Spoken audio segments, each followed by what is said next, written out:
Welcome back to the Den. It's Wednesday, January 28th. I'm Tiger, and I'm currently nursing a very specific kind of wound. The kind you get when you try to use a chisel as a pry bar because you're too lazy to walk 6 feet to the toolbox. And I'm Alex. For those of you listening, Tiger is currently sporting a Band-Aid that I'm pretty sure has a cartoon character on it. It's a dinosaur. My daughter insists they heal faster. And honestly, at my age, I'll take any biological advantage I can get. But look, we've got a lot to get into today. We're talking about precision, something I clearly lacked this morning, and a project that'll make your scrap pile look like a gold mine. Precision. That's a big word for a man who once told me, level is a state of mind. Hey, how's it settle, Alex? But today we're talking about something that actually makes precision easy. We're looking at the Precision Digital T-Bevel from iGogging. This thing, man, ask me how I know that guesstimating angles is the fastest way to turn an expensive piece of white oak into very expensive firewood. I've seen your firewood pile. It's worth more than my car. So, a T-bevel. I know what a traditional one is. The sliding metal blade you lock down with a wing nut. What's the digital part actually doing for me besides needing a battery? Here's the thing. Nobody tells you about traditional T-bevels.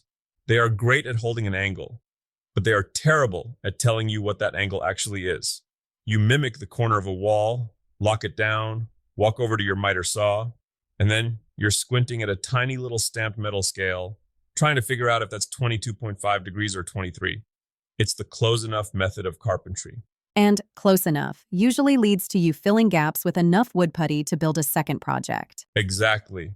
This iGogging version has a high contrast LCD screen. It locks mechanically, which is important because you don't want it flopping around, but it red outs to 0.05 degrees. Wait, hold on. 0.05 degrees?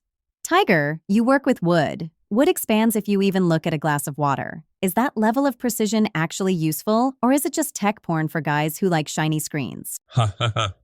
A little of column A, a little of column B. But seriously, when you're doing finished trim or a complex jewelry box, that 0.05 matters. It's about the transfer. If I can see a digital number, I can set my saw to that exact digital number. No more, I'll just shave a hair off this side until the board is too short and I'm questioning my life choices. Okay, fair, but I'm looking at the notes here. You mentioned something about batteries. This feels like a classic Tiger trap. It is. Here's a public service announcement. If you buy digital tools, calipers, protractors, whatever, and you aren't going to use them for a month, take the coin cell battery out. I went to use my digital calipers last week to measure some dowels, and the battery had leaked and corroded the whole compartment. It looked like a science experiment gone wrong. So you're saying I should spend more money on a digital tool, but then I have to perform surgery on it every time I'm done using it? It takes 10 seconds, Alex. It saves you from that moment of soul-crushing disappointment when you're in the flow. You reach for your precision tool, and it just stares back at you with a blank, dead screen. Fine. I'll add battery extractor to my resume. Let's move on to the build idea, because I know you have a thing for mid-century modern stuff.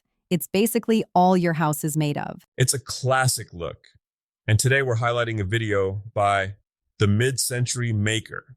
He did this retro desktop organizer. It's perfect because it's a Wednesday project. You prep today, you're done by Sunday. And the best part, it's a scrap wood project. Plywood offcuts and a little walnut trim.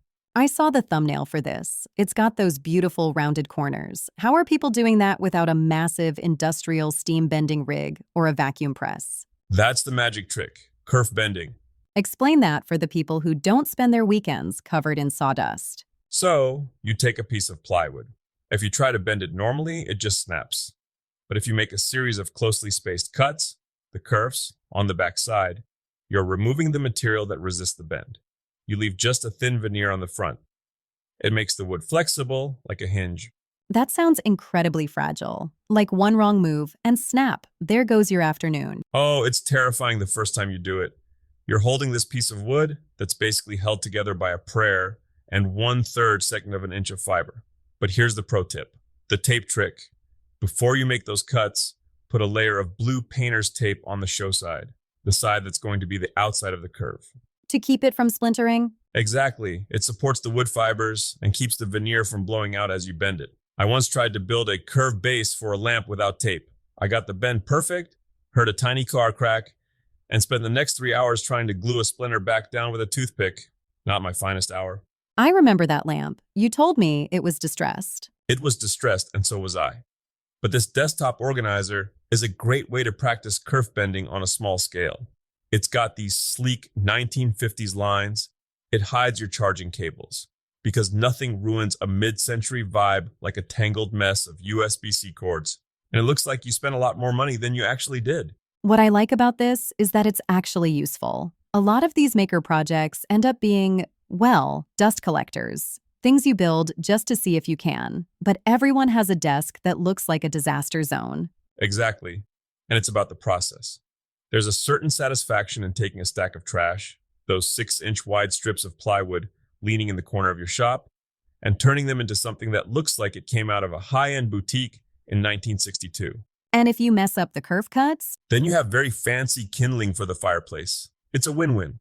haha, spoken like a man who has burned many failures. It's the circle of life in the workshop, Alex. But seriously, the kerf bending technique is one of those level up moments.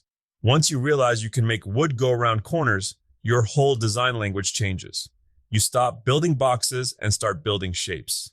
Okay, so we've got the digital T-bevel for the angles, the kerf bending for the curves, and the battery maintenance for, well, for my sanity. That's the Wednesday Digest. It's about taking those small steps during the week, checking your tools, watching a technique video, digging through the scrap bin, so that when Saturday morning hits and you've got your coffee in hand, you aren't staring at a blank workbench wondering where to start.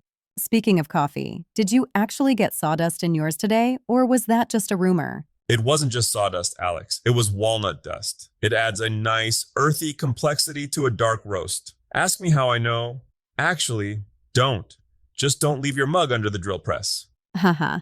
I think that's our meaningful takeaway for the day. Wood is not a coffee creamer. Sadly, no. But the real takeaway is this.